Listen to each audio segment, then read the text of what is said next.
Hey guys, Stephen Bogren here from Pro Physique. Today I want to talk about questioning your coach.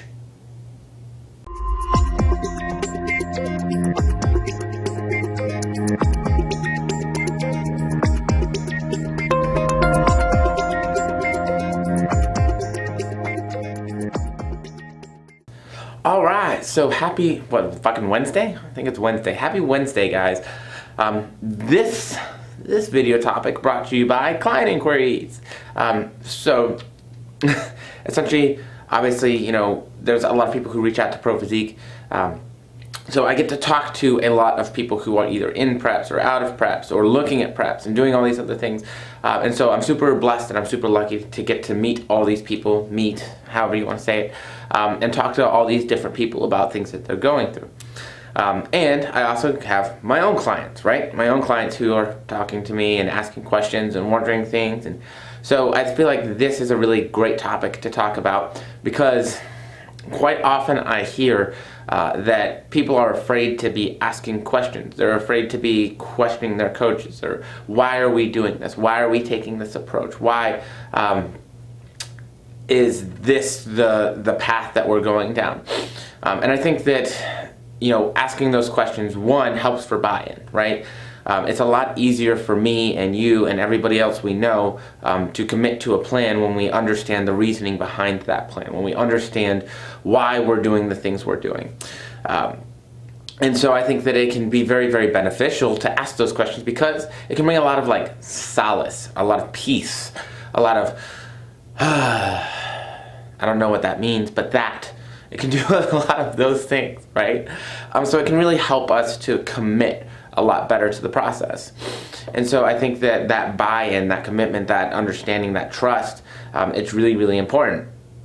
So one of the things I hear quite often is that I'm not comfortable asking my coach questions, or when I ask my coach questions, they say because I said so, or they don't give me a real answer, or they make me feel bad for asking questions. And I'm sure that I've come off this way too at some point in time, which I have to always apologize for to all of you guys. You should never feel bad for asking questions. There is no such thing as a stupid question. I'm probably just hungry, and I'm a little bastard when I'm hungry. But if that's truly how you feel like you can't ask questions, that should be a red flag. Now, that doesn't always mean it's your coach's fault, right? Sometimes communication breakdowns are both ways, or can be on one end or the other end. So it's definitely something to address, right? If we feel like we're having issues with that, it's very easy to say, hey, I'm having a hard time asking you questions. Is it okay if I ask you a little bit more questions? Yes, absolutely. Cool, great, problem solved, right? I just want to understand this a little bit more so I can buy in. So sometimes it's all about the way that we phrase things. I know a lot of our coaches out there in the industry, they work via email, right? It's hard. I can't be in person.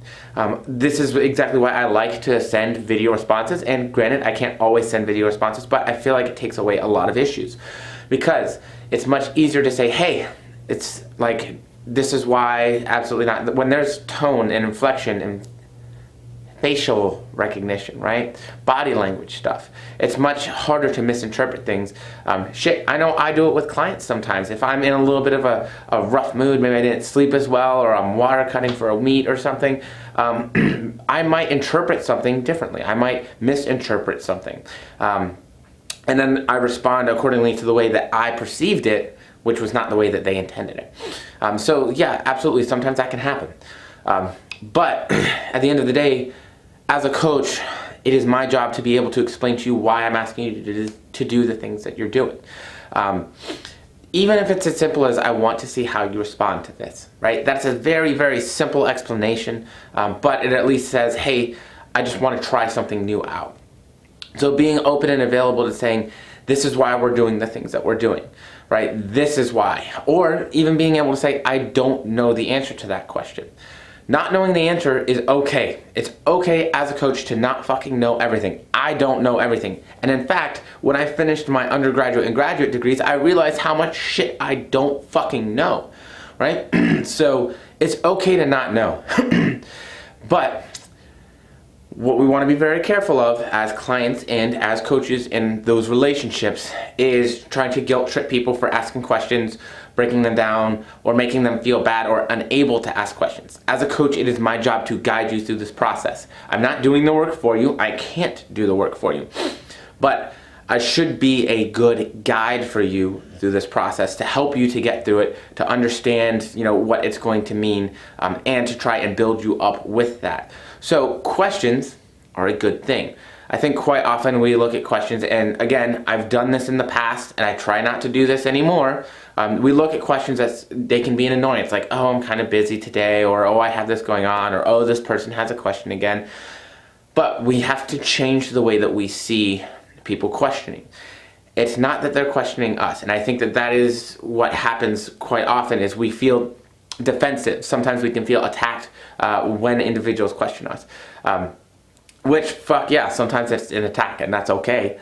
But it's all about helping to educate the clients, right? It's helping to educate ourselves through asking questions. Shit, there's people I ask questions to that are smarter than me. Dr. Joe, shout out. But it's important that we do those things because that's what makes us better. As a coach, I have not done my job if you feel like you are dependent on me forever, right? You should be educated, even if it's just through doing the process. Like, just going through this process teaches you a shit ton about like protein, carbs, fat, right? How to track, how to make things work for lifestyle stuff, how to make it work while we're on vacation, and how to like be aware how our own particular body responds. Like, I'm a hard gainer. I can eat like an asshole a lot of the times. A lot of people are not. They cannot do that and get away with it, right? So just teaching us the reality of how our body reacts to certain things.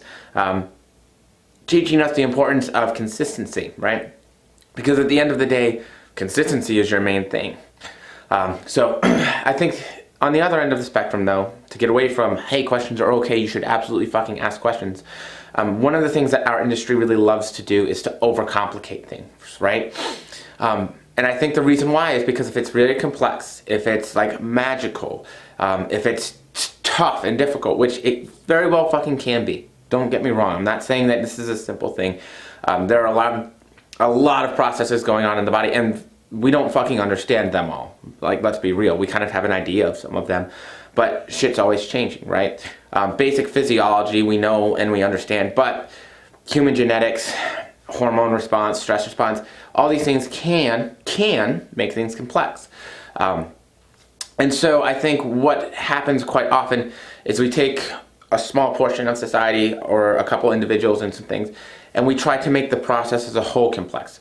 And the reason why is because if it's complex, if it's difficult, if it's tough to understand, and it's going to take years and years to learn everything, well, fuck yeah, you should definitely give me your money, right? You should definitely fucking pay me to help you out with this process. However, I think on my end, what I've found is the simpler we can make the process, the better. The less we have to worry about the minutia and the very, very small things that may or may not be having an impact, the better. If we're getting the big things down, if we're consistent, if we're losing, and it's working, it's working. There's probably not much going on minutia-wise that we really need to worry about, right? If you're healthy and your blood work's healthy and you're feeling good and you have plenty of energy and everything's going well, we probably don't need to worry so much about the minutia things. Now, if things aren't working and you're on your diet and like everything's going well, now we start looking to the next thing and the next thing and the next thing.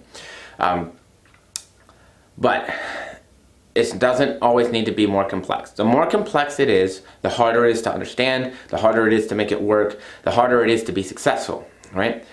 The more we can simplify things for you, the simpler and the easier that we can make it, the higher likelihood that you're going to be successful, right? So at the end of the day, are we in a deficit or are we not in a deficit? Are we trying to build muscle or are we not trying to build muscle, right? Very, very simple overall things that we can focus on to make sure that we're going towards that goal, that we're being successful, that we're making progress, but we're also not just destroying our lives doing it. Ugh. Right? So, guys, ask questions. Yes, please do. Coaches, please be open to questions. But remember, guys, sometimes our questions are probably a little bit more than we need to worry about. At the end of the day, If we can make it simple, we make it easy, right? So even when it's something complex, try and make it as simple as possible, because that's how you're going to, one, understand it, and two, be successful with it.